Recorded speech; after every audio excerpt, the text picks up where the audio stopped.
Have you ever had your favorite coffee mug, or even worse, some kind of family heirloom or something very sentimental just fall down and break? Have you ever been sweeping up the shards in frustration and then you try to piece the item all back together only to quickly find out, well, that's not going to work, or it's not going to hold, or it's not perfectly put back together? Well, there's a 500-year-old Japanese art solution for us in those kind of situations called Kintsugi.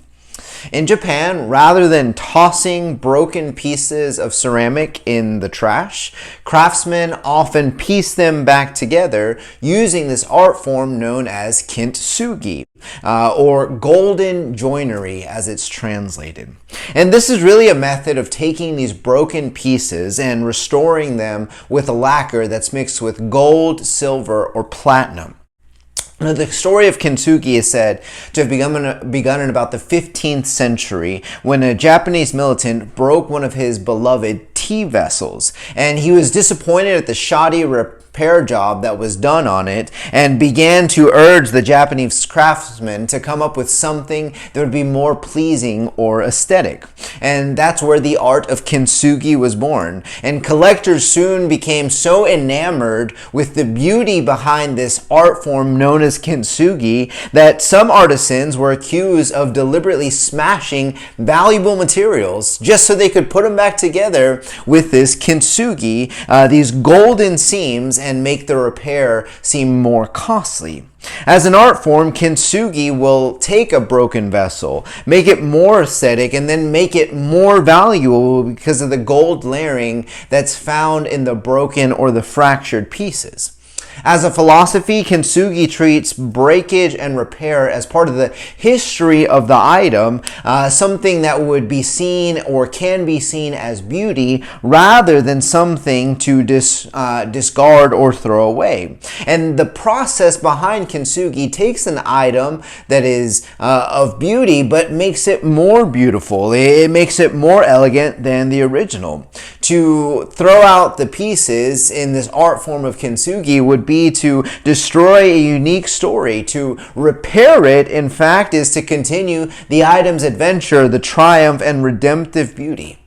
Now, all of that is to build up to the point that God is attempting to do the same thing in our own broken lives. The brokenness of our past is an integral part of the beautiful story that God is trying to create in this redemptive process in your life and in my own. And that should come as no surprise to us. We can look around and see that the world is in fact full of broken people, broken hearts, broken spirits, broken relationships. We see damaged goods, as it were, all around us. And if we dare to be brave enough to look internally, we can see our own brokenness. We can see our own faults and our own limitations. Now, in fear of rejection, what do? We do? We try to cover up the damagedness and the brokenness in our lives. And we work hard to put forward the best version of ourselves, the most pleasing or elegant parts of ourselves for others to see. We feel ashamed at our own weakness. We feel ashamed of our own brokenness. And we fear that if people really knew what was wrong with me, man, they would discard me. They wouldn't have anything to do with me. And this is where we are keenly aware that we live in a culture and a society that rejects broken things. It sees them as trash or as something that is not of value. We are seen as damaged goods. But think about some of the cracks and the fractures in the lives of the men and women that we read about in the Bible. What did God do with these people? Moses, as we are well aware, had a speech problem.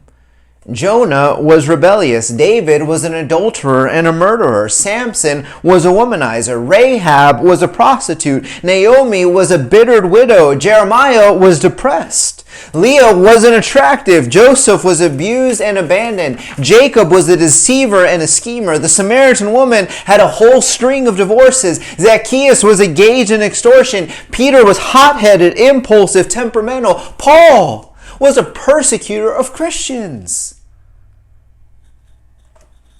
And what's significant is that none of that defined the lives of these people.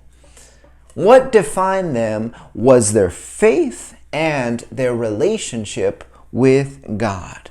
And just like the art of Kintsugi, the broken pieces were not something to be discarded and trashed. They were a part of God's redemption, God's redemptive story in the lives of these people. One that God would use to fix their flawed personalities, their broken humanity, and to make their obvious weakness a tool for service to Him. Now, Paul mentions something about this in his second letter to the Corinthians. He was struggling with this thing that he referred to as a thorn in his flesh. And while we have no idea what, in fact, was the thorn in his flesh, we know that it bothered him so much that 3 times he asked God, fix this, remove this. And I'm sure you and I can think of our own weaknesses, our own thorns in the flesh, the thing that we just think, man, God, if you could just remove this from my life, then I would be mended and whole. God ultimately responded to Paul, and he said no. And what does that response cause Paul to do? It causes him to say this in 2 Corinthians chapter 12, verses 9 through 10. And he said to me, my grace is sufficient for you, for power is perfected in weakness. Most gladly, therefore, I will rather boast about my weakness, so that the power of Christ may dwell in me. Therefore, I am well content with weakness, with insult, with distress, with persecutions, with difficulties for Christ's sake. For when I am weak, then I am strong.